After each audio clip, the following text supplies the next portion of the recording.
Hey, everybody, welcome back. We're going to go ahead and pick up where we left off on the complex types, which is dictionaries. So, dictionaries are declared using curly braces, and they are a collection of key value pairs. So, keys cannot be duplicated, so they have to be unique. Values can be duplicated, so feel free to duplicate those as much as you'd like. A key value pair is known as an entry, and entries are formatted as key colon value, and entries are separated in a dictionary by commas. So if we take a look here at the screenshot, we have D equals curly bracket, and that's just declaring an empty dictionary.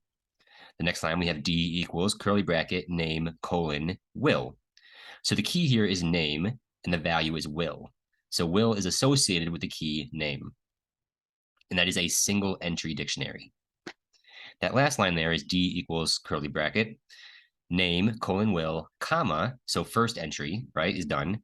Moving on to the second entry now, which is position colon engineer. So we have two keys in that dictionary. It's name and position, and then the associated values are will and engineer, respectively. When it comes to reading from a dictionary, we can use that same bracket notation that we saw in lists and tuples. However, dictionaries don't work on indexes. They work on keys. So instead of passing a number, you're going to pass whatever the keys are, which in theory could be numbers. But for our purposes right now, we have a dictionary that currently has strings for keys. So that's what we're going to use to access the values. So on line 2 here, we see print D with a key of name. And then that's going to be our first output in the console there, which is will.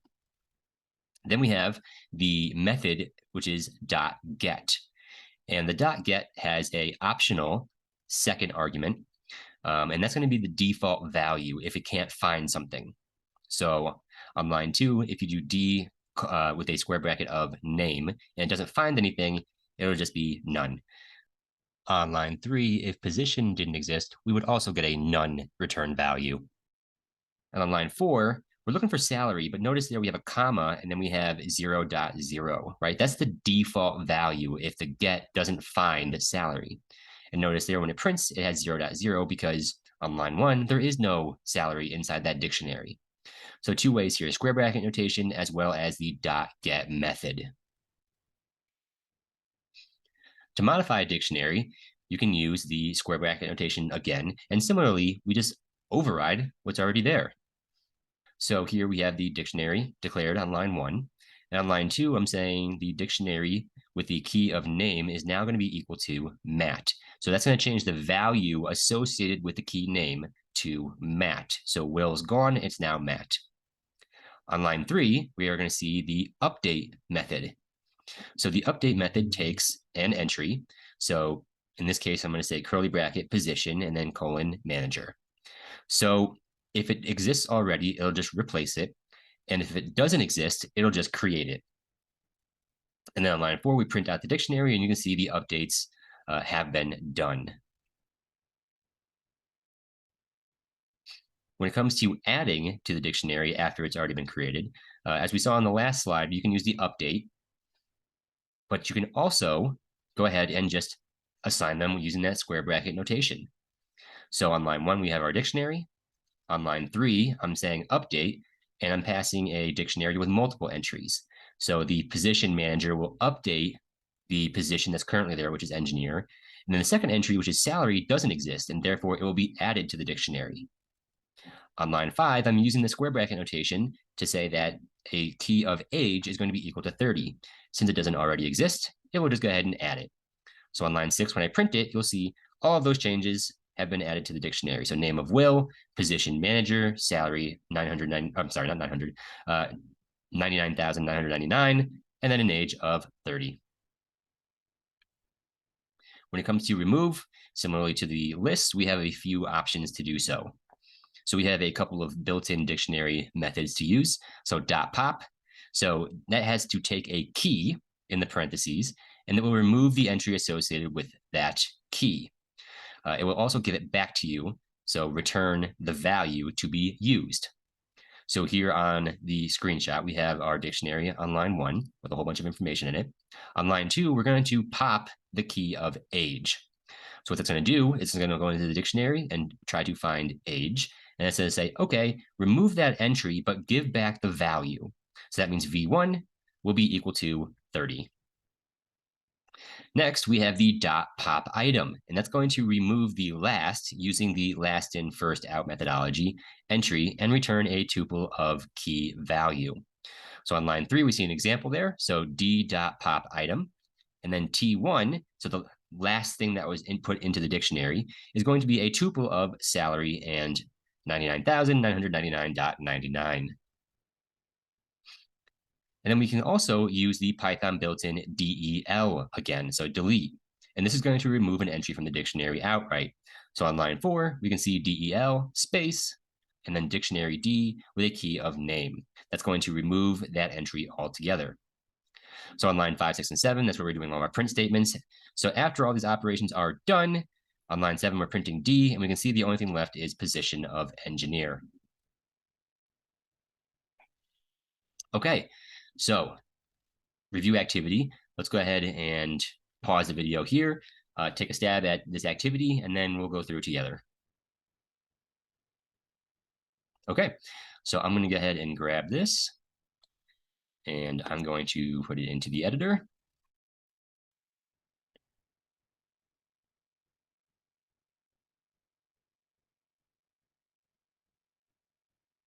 Okay, so create a dictionary that contains student information. So for example, name, ID, major. Okay, so student equals, let's just say name,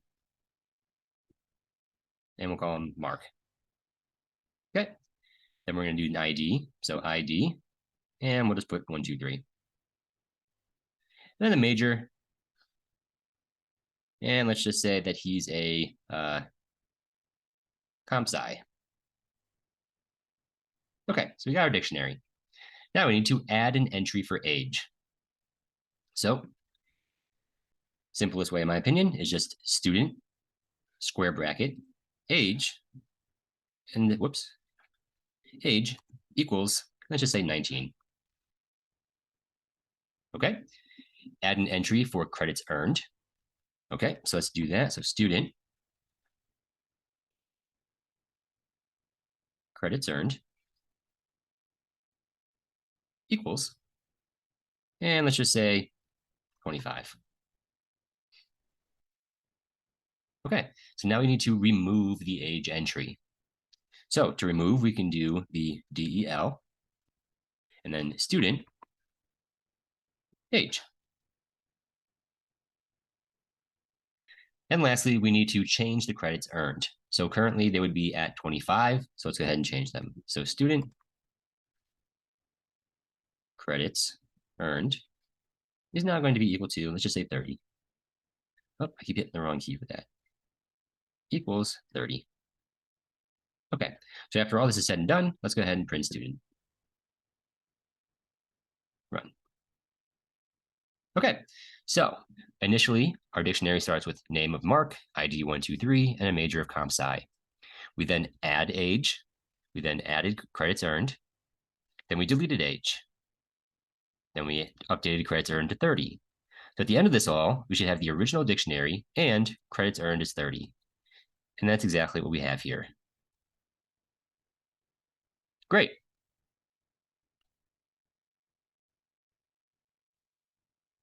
So some helpful info about dictionaries. So here's a link to W3 Schools to kind of give you more examples of some built-in methods for dictionaries. We can also use the built-in len function to get the number of entries. And then something that's kind of specific to dictionaries is that we can use the in syntax to determine whether or not a key exists in a dictionary. So D equals, for example, name Will, company Google.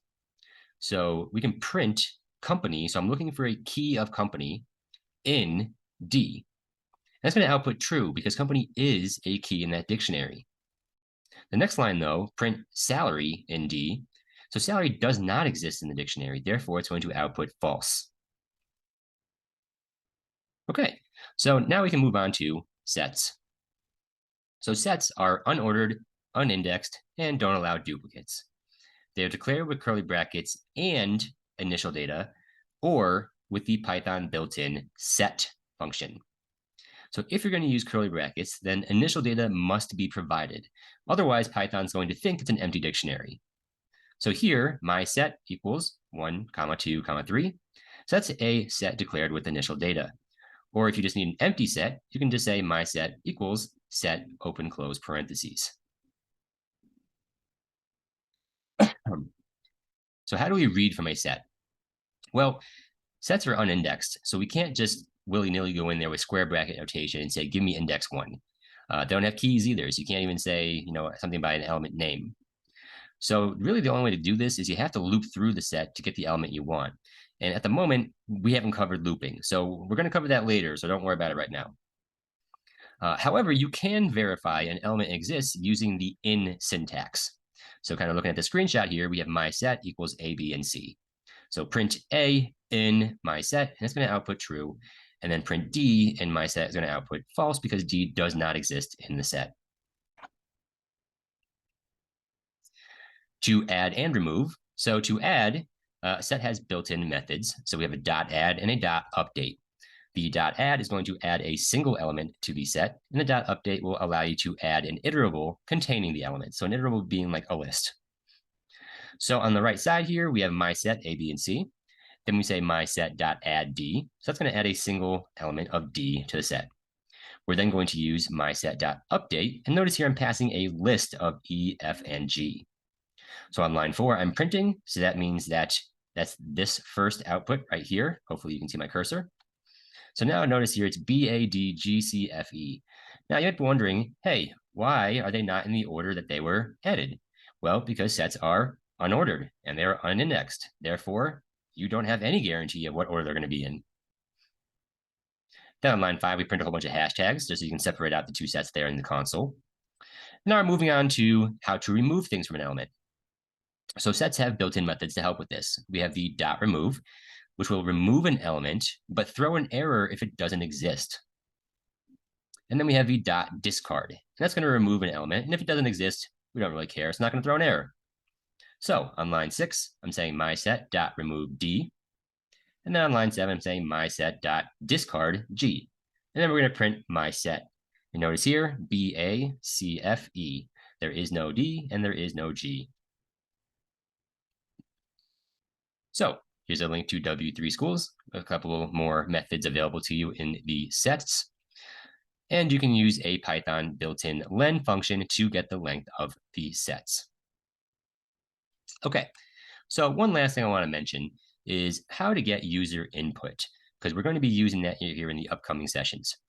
So to get user input, you're going to use the Python built-in input function. The input function allows you to pass a prompt to be shown to the user. So the prompt is basically going to go inside of the parentheses. Whatever the user types in is always going to be a string. So even if they type in a number, the input will automatically make it a string. So this means that you must use the casting functions that we saw in the first session with the primitive data types. So if you recall, if we want to change something to an integer, we have to use the int function. And if we want to change something to a float, we have to use the float function. So in this screenshot here, we can see name equals, and then input, and then the prompt is enter name. Then we have an age, input, enter age. And then on line 3, I'm saying age again is equal to the int value of age. Right, so I'm reusing that variable, just changing its value from a string to an integer. On line 4, salary equals input, enter salary. And then on line 5, I'm using that same variable again and overriding it with its float value. And then on line 7, I'm using the print using commas to separate out how that print statement should look. So let's go ahead and just see this in practice. I think it's a little easier to understand. So age equals, whoops, input, enter your age. And then I'll put a colon with a space. So I'm going to go ahead and run this just as it is right now. And notice here, the console is stuck waiting until I enter something. So I'll just put 25. And now it's done. So age at this point in the code, because input makes everything a string, age is actually a string of 25. So if you were to look at that in the output, it would actually look like this. Notice the quotes. So we need to convert that. So I'm going to say age. I'm going to reuse that variable equals int age. So if you were to output that now, it would just be 25 without the quotes. So now I have a proper integer. So let's just say now I want to print. I'm going to use the F format here. And I'm going to say you will be curly bracket. And I'm going to say age plus 1 years old next year. Right, so basically telling them, how will we be next year? So let's go ahead and run this. So I'm going to enter 25. You will be 26 years old next year. Okay, so what happens if I don't do this? I'll just delete that for now. And let's find out. Oh, there's an error. That's because it doesn't know what to do with the +1 and the string of 25. So, really simple example of how to use input. And that's all I had for you in this lecture. So hopefully you enjoyed it, and I will see you next time.